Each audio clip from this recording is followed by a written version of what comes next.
Hi, friend. Welcome to my channel. Have you tried my Southern style mac and cheese with over 4.6 mil views on YouTube?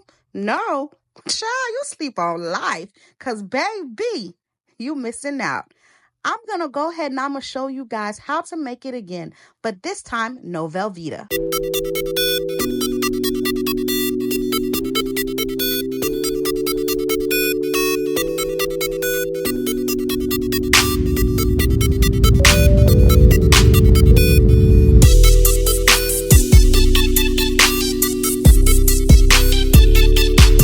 Okay, friend, let's get right into it. First and foremost, a lot of you guys are having a hard time finding Badia Complete Seasoning. You're having a hard time because you're looking for it in the seasoning department. It is going to be in the international department at Walmart, okay? That's where you will find it. You can also find it Bravo, Publix, almost any store. Winn-Dixie, Koger's.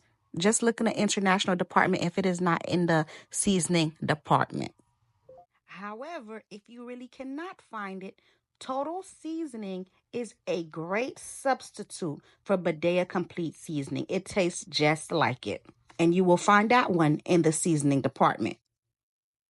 Chicken flavor bouillon Maggie. This is it right here. This is how it looks. Make sure it says hard and crumbly on the side. If it does not, you got the wrong tablet because there's a soft tablet and you don't want to get that one. You can also get it in this form. It's a powder form and it's a cube form. So the first one I showed you was the cube form, which is the one I'll be using in this video, but I also sometimes use the powder form. The only difference is one is a powder and one is a cube. If you're using the powder form, you're going to use 2 tablespoons. If you're using the cubes, you're going to use 2 cubes for this recipe. And you will also find those in the international department. Friend, I hope that helped some of you guys out. Let's get right into it. So here I have a pot of water on my stove at medium-high heat, 6-7. And I'm going to go ahead. I'm going to add 2 cubes of chicken flavor bouillon Maggie. Go ahead. You're going to let that come to a boil. You guys, I love the original recipe, but this is for the people who don't want to use Velveeta and don't like Velveeta. The people who are saying they didn't want to use Mexican cheese because they wanted to shred all of their own cheese.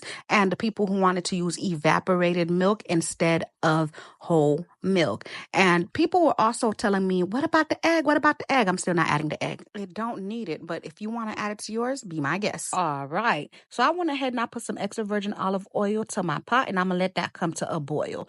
Let's not sit around looking like boo-boo the fool while we wait. Let's go ahead and shred our cheese. This is the cheese that I'm going to be using. I'm going to be using mild cheddar. I'm going to be using 2 Colby Jack cheese, and I'm going to use 1 mozzarella. I already told you guys that when you're making mac and cheese or anything with cheese, it is better to shred your own cheese because the cheese that already comes shredded for you have cellulose, which is sawdust, and it makes the cheese not stick together, and it's just better, and it's cheesier, and it's gooier if you shred your own cheese, okay? Some people told me that if you don't want to shred your cheese, the cheese that already comes shredded for you, you can just wash it and it will take off the sawdust, the cellulose, and then you could use it. But I tried it. It wasn't for me. I ain't like it. That one messy couple that all of us know, one moment they fighting, they throwing hands, the next minute they so in love. Just messy. That's how that cheese was when I tried to wash it, baby, because it was just messy. One minute when I put it in the strainer, it was going through the strainer, and then when I try to take it out the strainer, it ain't want to let go, baby. Pick a side. It was just too messy. I ain't like it, friend. You do what you want to do. So here's all my cheese that I shredded. I'm just going ahead and I'm going to divide them because I'm going to be needing them both for something different, okay? Now I'm going to go ahead. I'm going to get my pasta, and yes, baby, I'm still using Elbow's Great Value pasta because you know what? The prices of groceries ain't changed since the last time I made this video, baby. So yeah, I'm still using the Great Value. Ain't nothing wrong with it. If you too good for it, baby, that's your business. You go ahead and you be bougie and you get the brand that you like, okay? All right. I'm gonna go ahead, I'm gonna mix it a little bit and I'm gonna let it come to a boil. Follow the recipe on the back of your box to tell you how long to cook your pasta for. It should be about 7 to 8 minutes, okay? And after that, you're going to go ahead and you're going to strain it. We're going to put that into a pot and we're going to put 1 tablespoon of salted butter. We are still using the black people kind of butter. Some people are so mad about that, baby. It's a joke. Laugh and move on. But I guess y'all want apology. So here I go. I ain't apologizing for crap. Get mad again. How about that? All right. So I'm going to go ahead. I'm going to mix everything together until they become one as a unit. The reason why I'm putting the butter is so that the pasta don't stick together. Because one thing about pasta, they love to stick together and be a family. Unlike your baby daddy. Not today. Then we're going to go ahead. We're going to use that same pot because I'm still not going to wash no dishes all day. I ain't got the time. I'm going to go ahead. I'm going to use the same pot and I'm going to put 4 tablespoons of butter and let that butter melt. Then I'm going to go ahead. I'm going to add 3 tablespoons of all-purpose flour. And this is at medium heat 6-7. We're going to mix that all together and we're going to let that flour cook, okay? Because you do not want your macaroni and cheese to taste like flour. People still gonna talk about you, baby. You ain't gonna hear the end of it. You want to be the flour mac and cheese girl, the girl who brought the flour mac and cheese, and baby, you don't want that business, okay? Then you're gonna go ahead. You're going to put 2 cups of milk, but this time instead of putting the milk the second time when I was mixing the pasta, I went ahead and I put 2.5 cups of milk. And this time, instead of using whole milk, I used evaporated milk, okay? My sister has been asking me since I posted that video if she could use evaporated milk instead of whole milk because she don't usually have whole milk in her house like that. And she's been afraid to try it, so I had to show her that it could be done. Don't tell her I told y'all, but she can't cook like that, friend. When I was learning how to cook, she was outside being hot and grown. I look at her in the corner looking slow all by herself. Then once that has combined and became one as a unit, we're going to go ahead. We're going to add our cheese. We're not going to add all the cheese, just some of it. You remember how I divided it? We're going to add one of the divided sides. We're going to put all that cheese into that sauce. And we're going to go ahead. We're going to mix it and let that cheese melt, baby. Let that cheese melt just like that, okay? All right. And friend, you got this. You can do this, okay? Just keep mixing it. It's going to all come together. Do not be afraid of the food. You are the boss of the food. The food is not the boss of you, friend. It's just like when you let somebody know you scared of them and they think they could talk to you any type of way and treat you any type of way because they know you scary. Baby, that's how that mac and cheese going to be, friend. You better show it you the boss. Now we're going to go ahead. We're going to start adding our seasonings. For our seasonings, we're going to add 2 teaspoons of garlic powder, 2 teaspoons of onion powder, 1 teaspoon of cayenne, 1 teaspoon of paprika, and 2 teaspoons of the Badia Complete Seasoning. Ooh, child, God's gift to earth, y'all. I'm trying to tell you, you already know. Because, baby, that video got 4.6 million views for no reason. That thing was going to change your life. You're going to mix everything together until they become one as a unit. Then I went ahead, I did add 1 teaspoon of salt and a little bit of black pepper, about 1/4 teaspoon of black pepper. And it's people talking about you don't gotta add salt. The cheese already got the salt. Baby, don't add it to yours. Baby, this is my recipe and it's gonna go in there every single time because it makes a difference to me. And I like it how I like it. What may work for me may not work for you. And baby, you know what? That's your business and that's my business. All right. So let's just each mind our own business.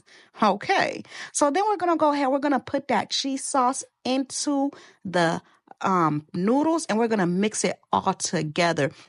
I usually like to add a little bit at a time and mix it, a little bit at a time and mix it, a little bit at a time and mix it. But I had just went ahead and put it all in there. I had to go, y'all. Okay, so I went ahead and I mixed everything together. Then I went ahead and I put 2 tablespoons of sour cream. And we're going to mix everything together until they become one as a unit. And of course, when I tasted it, it was still missing that 1 tablespoon of Badia Complete Seasoning. So in total, I added 2 teaspoons and 1 tablespoon of Badia Complete Seasoning. That wasn't 1 tablespoon. You're going to see me put a little bit later on. That makes it the complete 1 tablespoon.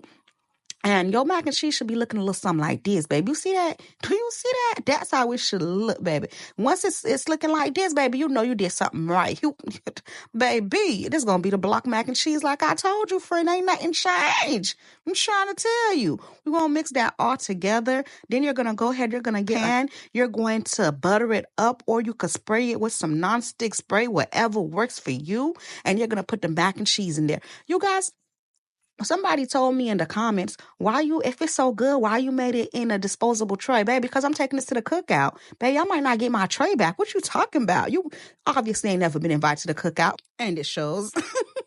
Okay. So I'm going to go ahead and put some of the mac and cheese down right here, just like that.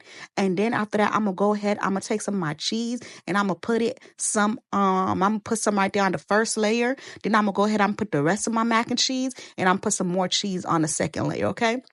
Again, this my sister requested me to try it like this, but to me, the original recipe, that's the way I like to make it when I'm making it for my family. But let me show you another way. All right, so we're gonna go ahead and do it like that. We're gonna put the cheese at the top. Then, baby, we're gonna go ahead and put that mac and cheese, and we're gonna put it at the top, just like that.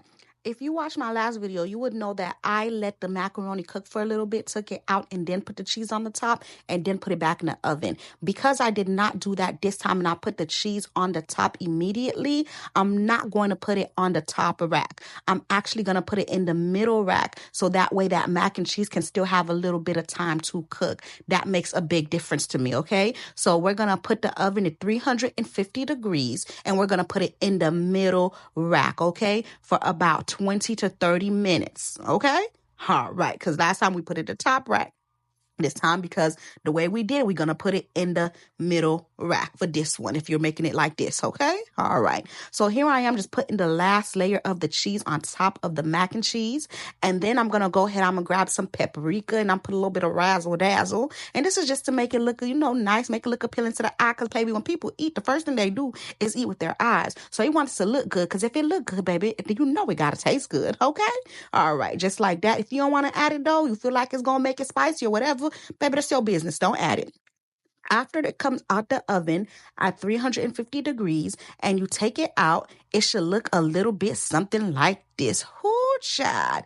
That top should be nice golden brown. I had to say that slowly because the other one, when I said golden brown, somebody's talking about something. It's not gold and brown. It's golden brown. Baby, I know what I said, baby. I talk too fast. You can't understand what I'm saying. Catch up, okay? You just listen slow, baby. I said what I said. And look at that. We got a nice little top, baby. Let's go ahead and give this beautiful mac and cheese a moment of silence for the beauty that it holds.